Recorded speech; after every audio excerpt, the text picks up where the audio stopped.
Hi everyone and welcome to today's video session. My name is Thomas and I'm one of the superb IELTS teachers here at LangGo Learning System. Our online video sessions are designed to help you improve a certain facet of one of the 4 key competencies for your IELTS exam, in this case speaking. Are you a bookworm or a filmaholic? If you are, then the topic for today is perfect for you.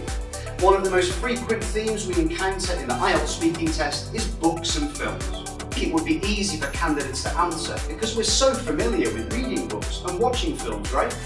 Let's have a look at some questions from a sample test and see if you're correct. Now let's begin with some sample questions from Speaking Part 1. Do you like to read books?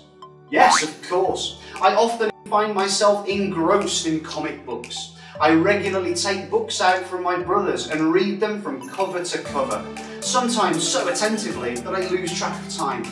I can't drop off at night unless I spend about 30 minutes on bedtime reading. How often do you go to the cinema? Since there's no cinema near our house, we have to go to the one further away to catch the latest movie each weekend. I usually don't waste money on seeing box office hits that I don't like. My preference is normally a low-budget film, especially action films. You can find some real crackers in this genre. Do you prefer reading books or watching films?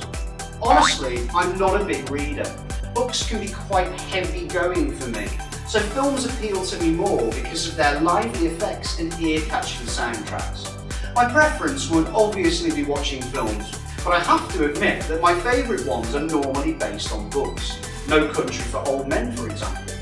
Now let's take a look at a sample answer for a Part 2 question.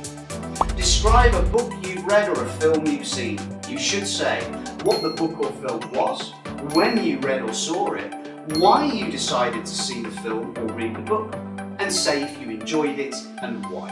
I am keen on reading books, especially English novels by well-known authors. Reading offers a great way to improve our vocabulary and to enrich our knowledge. The book which came highly recommended to me by one of my teachers is The Call of the Wild. It really gave me a great impression of the North American wilderness during the 1890s gold rush. It's a real page-turner, telling the story of the protagonist, a sled dog named Buck, who is sold into service. I couldn't put it down because of its nail-biting narrative, and I'm also a sucker for anything relating to dogs. And finally, some Part 3 questions. Is reading as pleasurable in a digital format? I'm more in favour of hardbacks or paperbacks than ebooks. However, I'm forced to acknowledge that digital books are better for those who want to engage more with a text while reading, such as enlarging passages of text or looking up definitions of unfamiliar words. Do you think bookshops will survive the digital revolution? Yeah, definitely, because many people have a habit of flicking through books in a bookstore while browsing and will never transition to reading digitally. However, over time, shopping and reading online will undoubtedly replace this. Choosing books which have received good reviews is already intuitive for most readers, and future consumption will definitely mean bookshops will find it harder to compete in a digital age.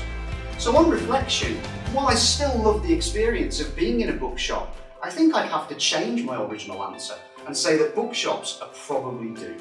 Statistics show that visits to the cinema are up despite the availability of DVDs and online downloads. Why do you think this might be? Although there are a bunch of DVDs or online films available to download, the experience of going out to see a film is still more interesting for many people.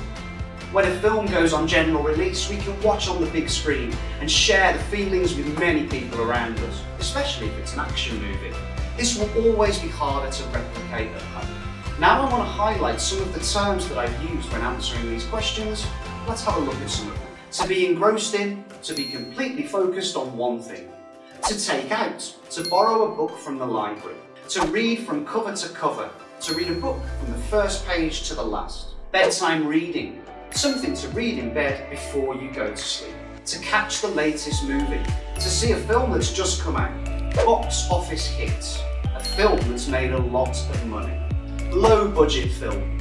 A film made using only a small amount of money. A big reader. Someone who reads a lot. Heavy going. Something difficult to read. Came highly recommended. something that was praised by another person. A page turner, a book that you want to keep reading, can't put it down. You are unable to stop reading this book. Hardback, a book with a rigid cover. Paperback, a book with a flexible cover.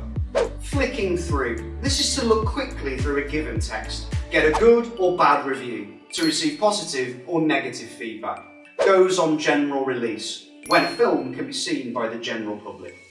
Big screen, at the cinema. I really hope that you found today's session helpful in preparing you for your IELTS test. If you want to sign up for IELTS courses here at LangGo, then please click on the link below. Our IELTS courses are designed to cater to your individual needs and to provide personalised learning pathways. Remember to like and subscribe, and please don't forget to hit that bell button to get notifications of our latest video uploads.